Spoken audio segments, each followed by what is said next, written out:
नमस्कार फ्रेंड्स, हम लोग एक नए टॉपिक के साथ हाइट एंड डिस्टेंस जो कि ट्रिग्नोमेट्री से रिलेटेड है। पहले इसका बेसिक समझते हैं, फिर अपन उसके बारे में डिस्कस करते हैं।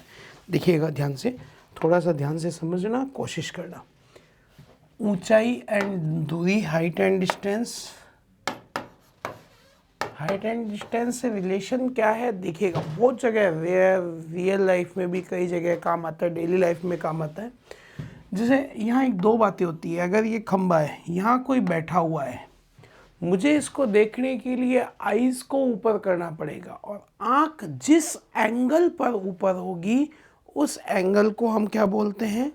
आँख जिस एंगल पर ऊपर होगी उस एंगल को बोलते हैं हम उन्नयन कोण, एंगल ऑफ एलिवेशन। मैं यहाँ खड़ा हूँ, मुझे यहाँ देखना है, तो आँख जिस एंगल पर ऊपर होगी उस एंगल को कहा जाता है उन्नयन कोण। कौन सा कोण? उन्नयन कोण, एंगल ऑफ एलिवेशन। अगर मैं ऊपर से कुछ आइटम नीचे देखना है तो आंख जिस एंगल पर नीचे होगी उस एंगल को क्या बोलेंगे हम? अवनमन कोण। और ये दोनों एंगल आपस में क्या होते हैं? सेम, क्योंकि जेड की शेप में बढ़ रहा है और जेड की शेप में बढ़ रहा है, तो कौन सा कोण हो गया? एकांतर कोण। ऊपर से नीचे देखा तो अवनमन कोण, नीचे से ऊपर देखा तो उन्नयन कोण। पहली बात। दूसरी बात, यहां पर अगर ये कोण आपको दिया हुआ है तो ये तो होता है लंब, ये होता है कर्ण और ये होता है आधार, बेस। हम यहाँ सिर्फ तीन चीजें काम में लेते हैं। साइन थीटा, अगर लंब और कर्ण की बात हो तो साइन थीटा काम में लेंगे। आधार और कर्ण की बात हो तो कोस थीटा काम में लेंगे। अगर लंब और आधार की बात हो तो टेन थीटा काम में लेंगे। लंब देकर कर्ण पूछ ले या कर्ण देकर लंब पूछ ले तो क्या काम में आएगा? साइन। आधार देकर कर्ण पूछ ले, कर्ण देकर आधार पूछ ले तो क्या आएगा? कोस। लंब देकर आधार पूछ ले, आधार देकर लंब पूछ ले तो क्या काम में आएगा? टेन। ये तीन चीजें, एक तो ये तीन याद होने चाहिए, साथ में इनकी वैल्यूज। साइन 30 डिग्री बराबर कोस 60 डिग्री, इसकी वैल्यू होती है 1/2। साइन 60 डिग्री कॉस 30 डिग्री, इसकी वैल्यू होती है √3/2। साइन 45 बराबर कॉस 45, इसकी वैल्यू होती है 1/√2। एक तो ये ध्यान में होना चाहिए, एक ध्यान में होना चाहिए आपको यहाँ पर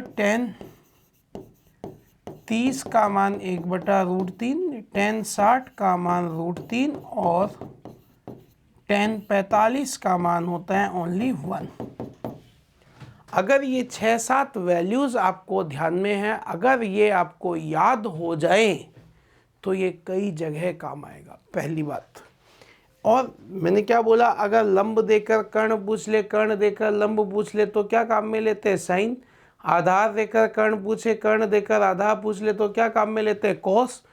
लंब देकर आधार पूछ ले, आधार देकर लंब पूछ ले तो हम क्या काम में लेते हैं? टेन। इन तीन के अलावा कोई चौथा काम में, ना तो सेक काम में लेना, ना कोसेक काम में लेना, ना कोट काम में लेना। अब क्वेश्चंस कैसे आते हैं उस मुद्दे पर आते हैं। देखिएगा, पहला क्वेश्चन आपके सामने है, बिल्कुल सिंपल सा क्वेश्चन है। एक मीनार के आधार से 100 मीटर दूरी पर स्थित बिंदु से उसके शिखर का उन्नयन कोण 45 डिग्री है। ये मीनार है, मीनार की हाइट से, मीनार से कितने मीटर दूर? 100 मीटर दूर। मीनार से 100 मीटर दूर स्थित एक बिंदु के शिखर का उन्नयन कोण कितने डिग्री होता है? 45 डिग्री। आपसे मीनार की हाइट पूछ रहे हैं। कोण के सामने वाली भुजा क्या होती है? लंब, और ये क्या होता है? आधार। ये लंब है और ये आधार है। अभी अभी आपने पढ़ा कि लंब और आधार किस में काम आते हैं? 10 में। तो 10 45 बराबर लंब बटा आधार। बोलो 10 45 की वैल्यू एक लंब बटा आधार। 100 को 1 से गुणा किया तो लंब की वैल्यू कितने मीटर आ गई? 100 मीटर। बोलिए लंब की वैल्यू कितने मीटर आ गई? 100 मीटर। अब इस बात को आप हमेशा ध्यान में रख सकते हो कि 45 डिग्री पर लंब और आधार हमेशा सेम होगा। ये एक तो इनका रेशो होगा √2 फिक्स है कि 45 डिग्री के एंगल पर परपेंडिकुलर और बेस हमेशा इक्वल होगा। बात खत्म हो गई। 45 डिग्री पर लंब और आधार हमेशा क्या होता है? समान। एक पहाड़ी का ढलान 36 से 60 डिग्री का कोण बनाता है। शिखर तक पहुंचने पर 500 मीटर चलना पड़ता है। तो पहाड़ी की ऊंचाई, अब तो वही बात, पहाड़ी कुछ इस तरीके से होती है, इसका ढलान से जो एंगल है वो कितने डिग्री का है? 60। और पहाड़ी की हाइट पूछ रहा है h का मान, और पहाड़ी के लिए चढ़ता है इस तरीके से चढ़ता है तो कितने मीटर चढ़ना पड़ता है? 500 मीटर चलना पड़ता है। पहाड़ी की हाइट पूछ रहा है। अब देखो, कोण के सामने वाली भुजा लंब और ये क्या है? कर्ण। बोलो लंब और कर्ण किस में आता है? साइन में। तो साइन 60 बराबर लंब बटा कर्ण। साइन 60 की वैल्यू क्या होती है? √3/2 बराबर लंब बटा कर्ण। 2 से काटा कितना आ गया? 250। तो h की वैल्यू क्या आ गई आपके पास? 250 √3। तो बोलो आंसर क्या आ गया? 250 √3। साइन 60 बराबर लंब बटा कर्ण। साइन 60 की वैल्यू √3/2 बराबर हाइट बटा कर्ण। 2 से काटा 250, क्रॉस मल्टीप्लाई किया तो h की वैल्यू क्या आ गई? 250 √3। बोलो आंसर क्या आ गया? 250 √3। अगला क्वेश्चन है, 25 मीटर ऊंचे एक पुल से किसी नाव का अवनमन कोण 45 डिग्री है। यहाँ नाव चल रही है और इसका अवनमन कोण दे रखा है 45 डिग्री। अगर ये 45 तो ये भी 45 होगा, और 45 पर लंब और आधार सेम होते हैं, हमने पढ़ा। अगर ये पुल 25 मीटर ऊंचा है तो नाव भी कितनी दूर होगी? 25 मीटर दूर होगी। बोलो आंसर क्या आ गया? 25 मीटर। आप देख लीजिएगा, कंसेप्ट बिल्कुल सेम है। 45 डिग्री पर लंब और आधार का मान समान होता है। लंब और आधार का मान हमने समान रखा, फिर कैलकुलेट किया तो आंसर क्या आ गया? ये 10 मीटर मीनार की छाया 10 √3 है तो सूर्य का उन्नयन कोण। 10 मीटर ऊंची मीनार की छाया 10 √3 मीटर लंबी है तो सूर्य का उन्नयन कोण पूछ रहा है। ये लंब है और ये आधार है। लंब और आधार है, और हमें लंब और आधार किस में आता है ये आप बता दो। tan में आता है। tan थीटा बराबर लंब बटा आधार, ये कट गया 1/√3। 1/√3 कितने डिग्री का मान होता है? 30 डिग्री का। बोलो आंसर क्या आ गया? 30 डिग्री। 10 मीटर ऊंची मीनार की छाया की लंबाई 10 √3 है। लंब है 10, आधार है 10 √3। लंब बटा आधार पता करना था, 10 से 10 कट गया, 1/√3, और 1/√3 का मान कितना होता है? 30 डिग्री। सूर्य का उन्नयन कोण 45 डिग्री है। 12 मीटर ऊंचे एक वृक्ष की छाया की लंबाई क्या होगी? भाई साहब ये पेड़ है, पेड़ की हाइट है 12 मीटर, उन्नतांश कोण 45 डिग्री का है 45। परछाई की अरे अभी अभी हमने पढ़ा था ना, tan 45 पर लंब और आधार दोनों सेम होते हैं, तो परछाई की लंबाई भी कितने मीटर होगी? 12 मीटर। बहुत आसान है, बहुत आसानी से आप ऐसे क्वेश्चंस कर सकते हैं, बशर्ते थोड़ी कोशिश, थोड़ी प्रैक्टिस, थोड़ी मेहनत बहुत ज़रूरी है आपके लिए।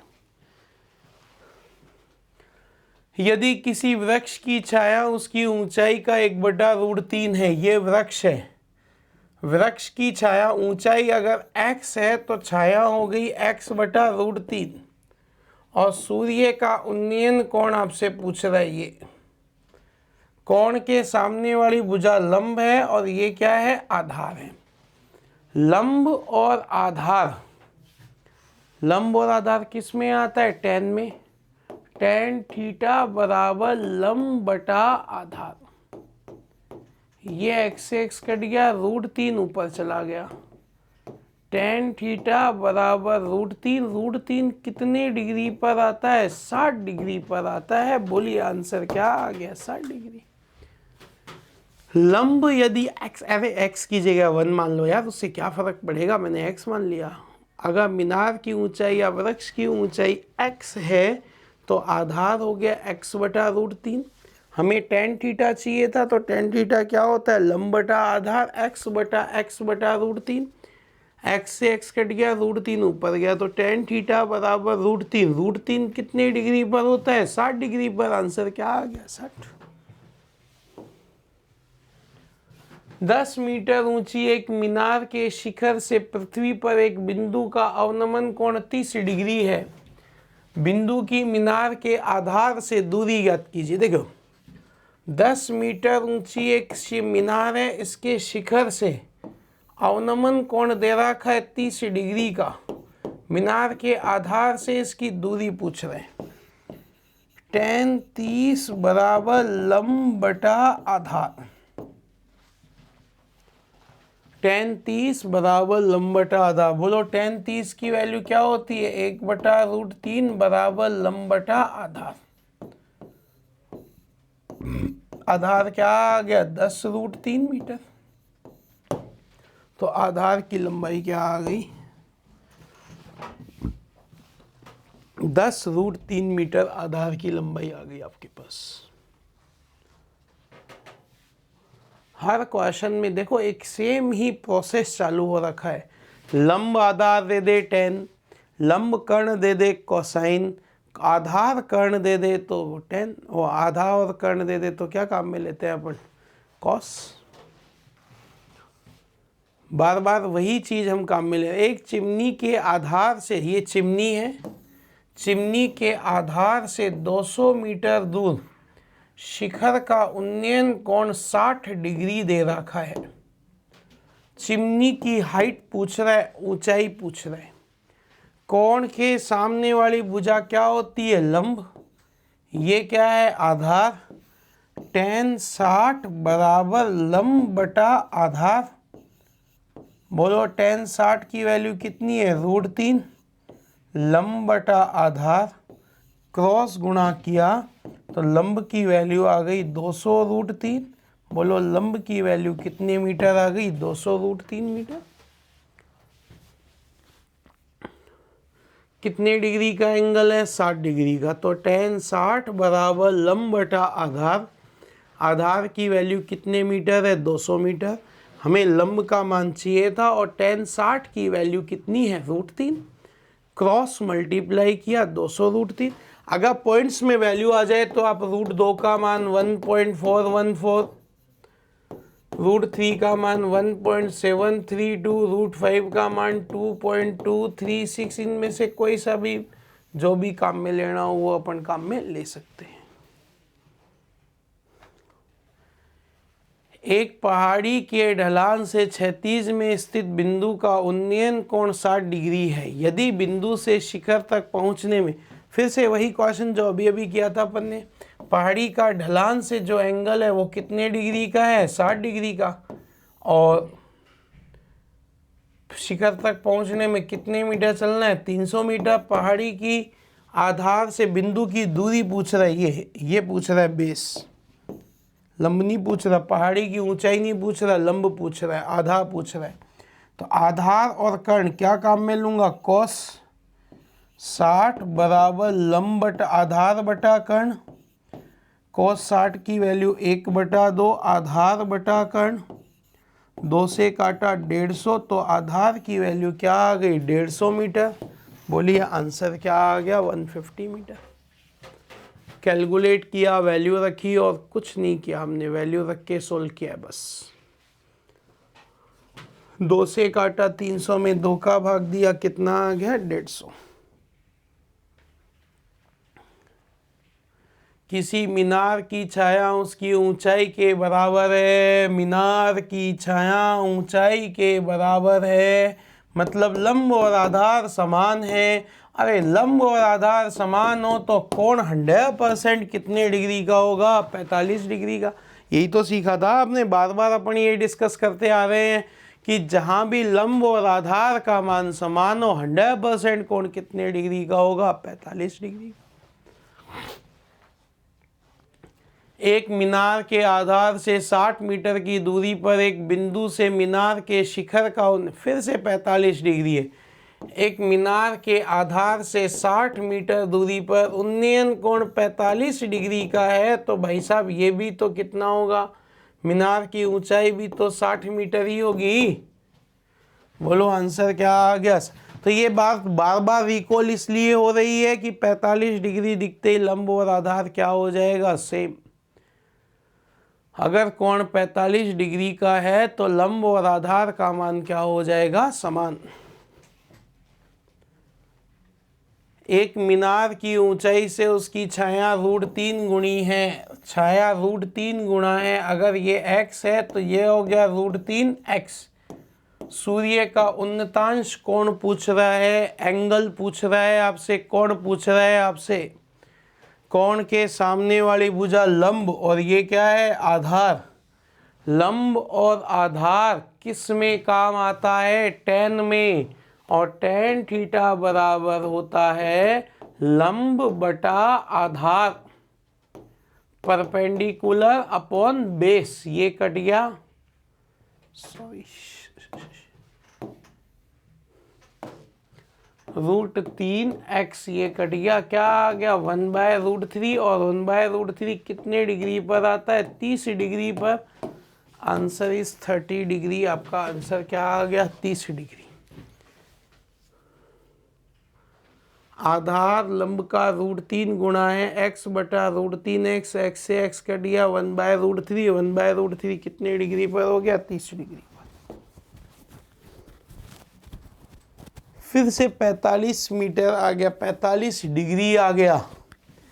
सूर्य का उन्नतांश कोण 45 डिग्री का है, 12 मीटर है, तो ये भी 12 मीटर होगा। बार बार हम रिकॉल कर रहे हैं। बोलो आंसर क्या आ गया, 12 मीटर, क्योंकि 45 डिग्री पर लंब और आधार का मान समान होता है, क्योंकि tan 45 का मान हमेशा क्या होता है, 1।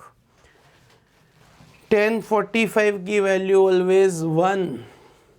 20 मीटर ऊंचे वृक्ष की छाया, ये 20√3 मीटर है, तो एंगल पूछ रहा है भाई साहब tan थीटा बराबर लंब बटा आधार।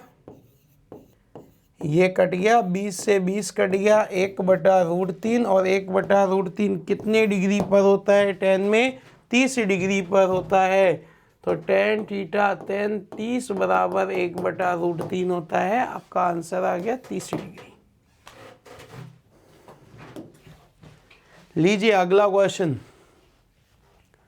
300 मीटर ऊंची मीनार के शीर्ष का उन्नयन कोण पृथ्वी के किसी बिंदु से 60 डिग्री है। मीनार के पाद से उस बिंदु की दूरी क्या होगी। कितने मीटर ऊंची मीनार है भाई साहब, 300 मीटर ऊंची मीनार है। किसी बिंदु से एंगल कितने डिग्री का है, 60 डिग्री का है। पाद से उसकी दूरी पूछ रहा है, डिस्टेंस पूछ रहा है।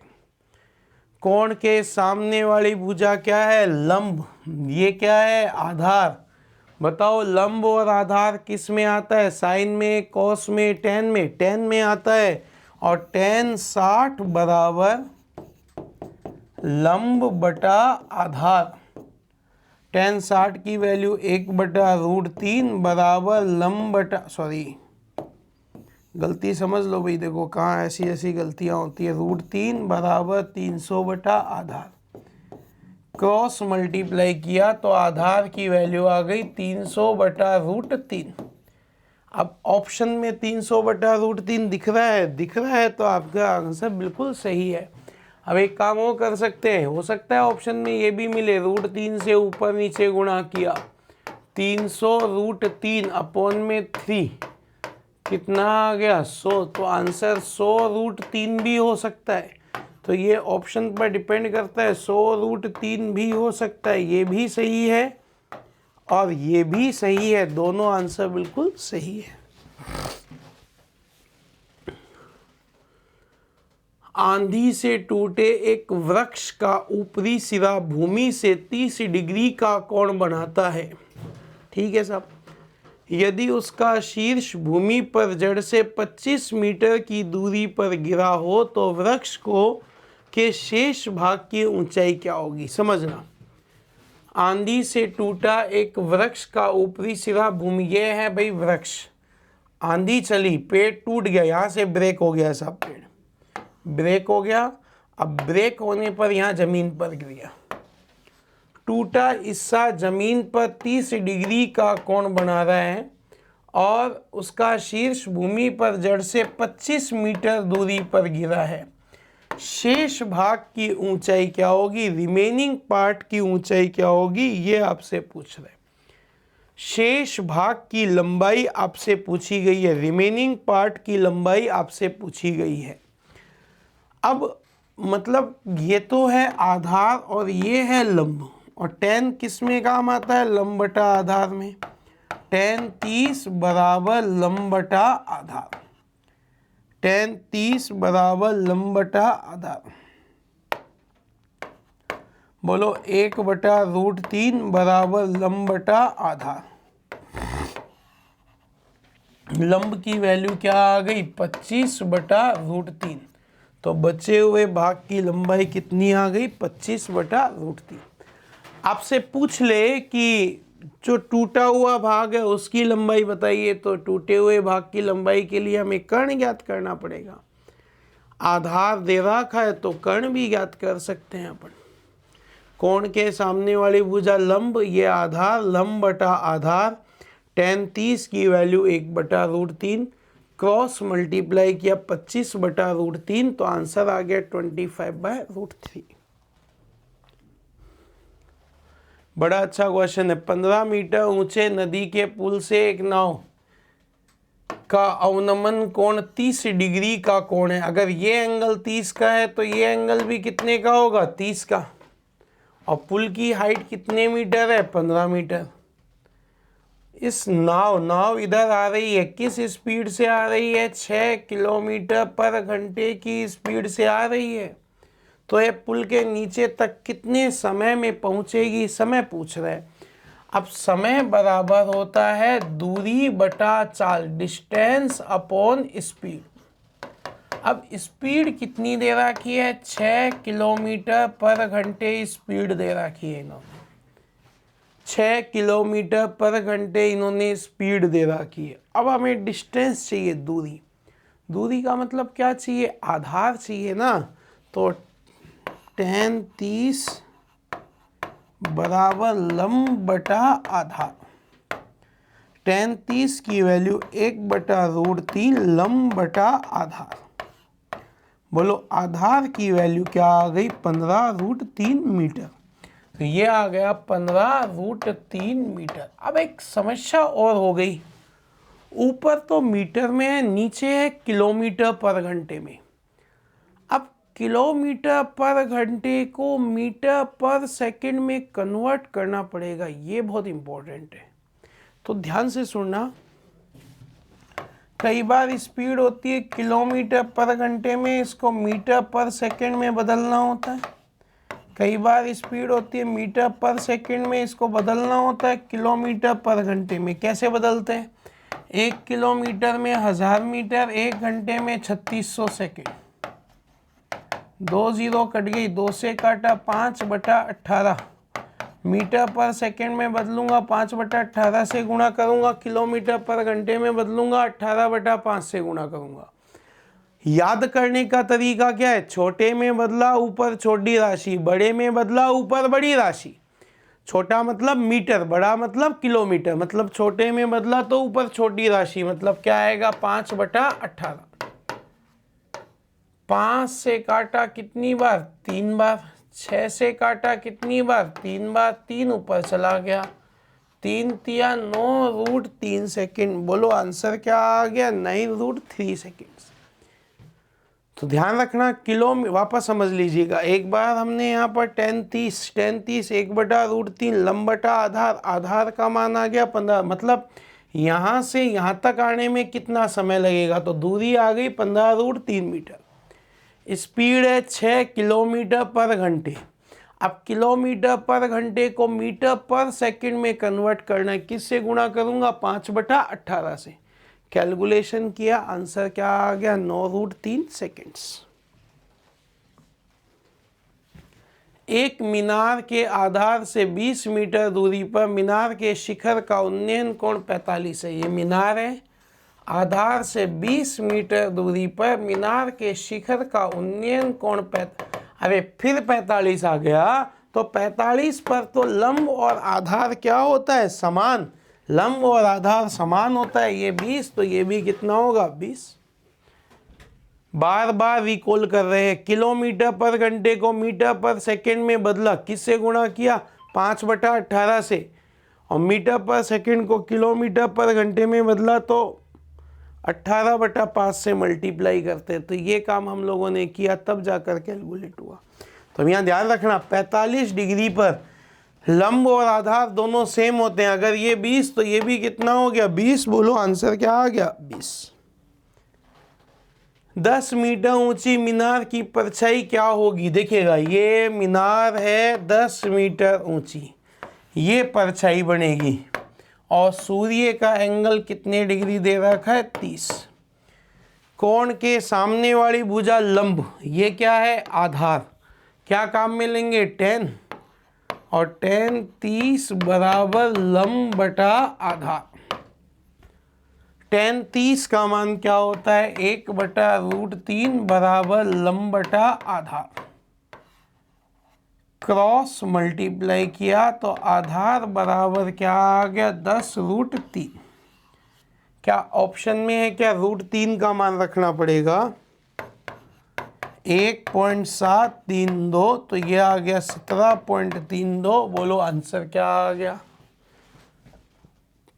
17.32 आपका आंसर आ गया। कोण के सामने वाली भुजा लंब, ये क्या है? आधार। लंब बटा आधार, 10 बटा आधार। 10 30 का मान रखा, 1/√3। क्रॉस मल्टीप्लाई किया तो आधार की वैल्यू आ गई 10√3। √3 का मान लिखा, कितना लिखा? √3 का मान 1.732 लिखा। फिर हमने कैलकुलेट किया।